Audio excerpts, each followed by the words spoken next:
Mr. Marston, I've been hearing about your plans. Have you, Miss McFarland? Yes, from Lee Johnson, to settle here and build a life for yourself. I'm afraid those aren't my plans. See, I already have a life. Well, I had one, and I'm trying to reclaim it. Or maybe what you could say is I had two, and I'm trying to end one of them so the other can survive. You do so love to talk in riddles, Mr. Marston.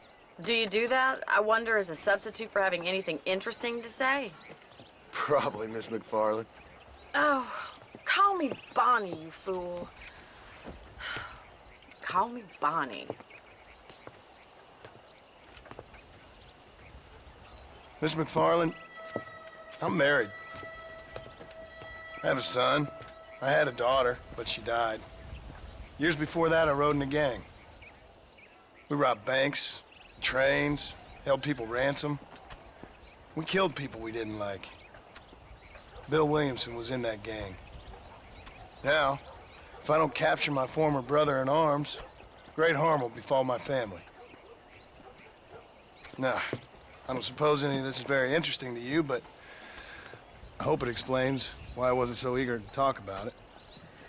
No, I do understand. I had no idea. You poor man. Even in this new country, memories don't really fade.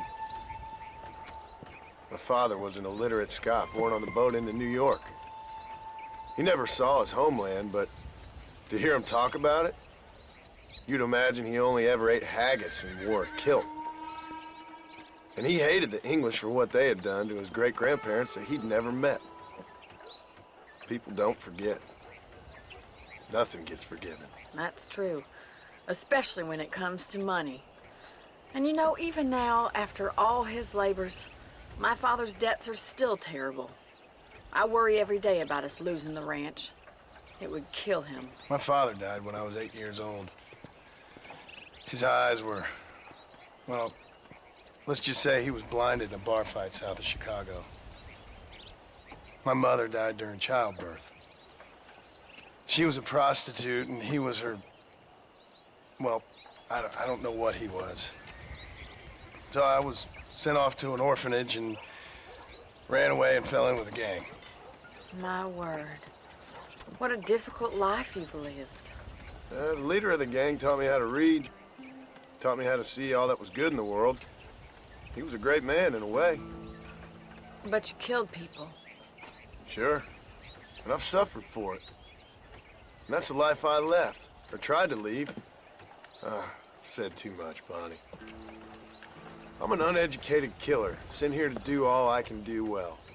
Kill a man in cold blood so that another man may do his part to cut crime in an area, and a rich man can be elected governor on the back of these promises. Civilization is a truly beautiful thing, Mr. Marston. Listen, can you help me? Well, I can try. What do you need, money? No, nothing so complicated. I need an extra hand to take out the herd to pasture. Sure. Point me in the right direction.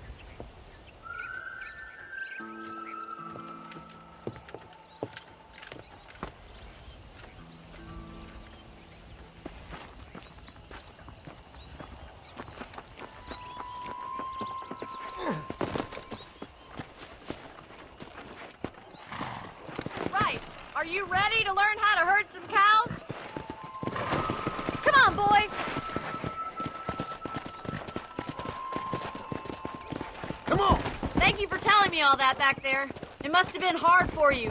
Hope you understand now why I've been playing my cards somewhat close to my chest. I didn't know you had a wife and child.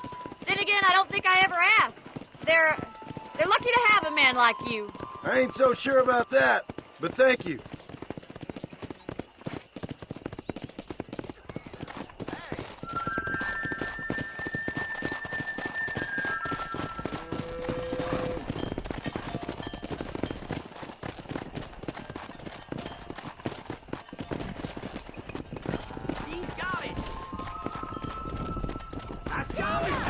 Come on! Stay behind them, Mr. Marston. That's it. Herd the cows down the road. Pretend you know what you're doing. Ain't that hard, is it? boys. I see you. Come on, you dumb heifers. Whoa! Let's go. This way! We need to take them out to the pasture! Yeah!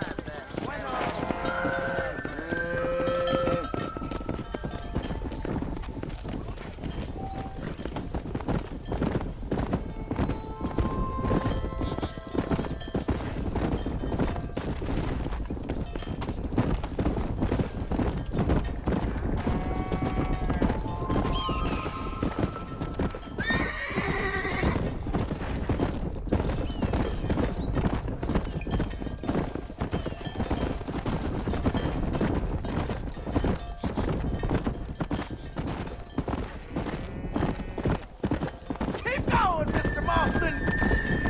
Good! Now we need to move this entire herd out to the far pasture for grazing! Come!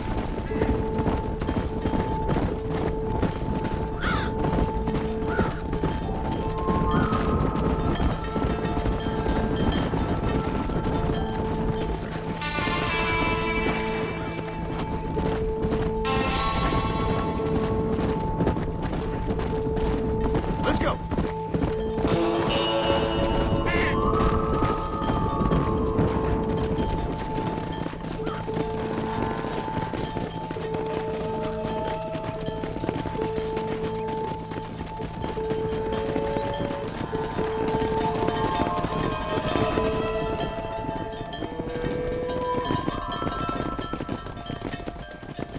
You're not bad with the herd. Ranching might be your true calling, Mr. Marston. Either that, or you were a cow in a past life. Thank you, Miss McFarland. I'll see you later. I have work to do back at the ranch.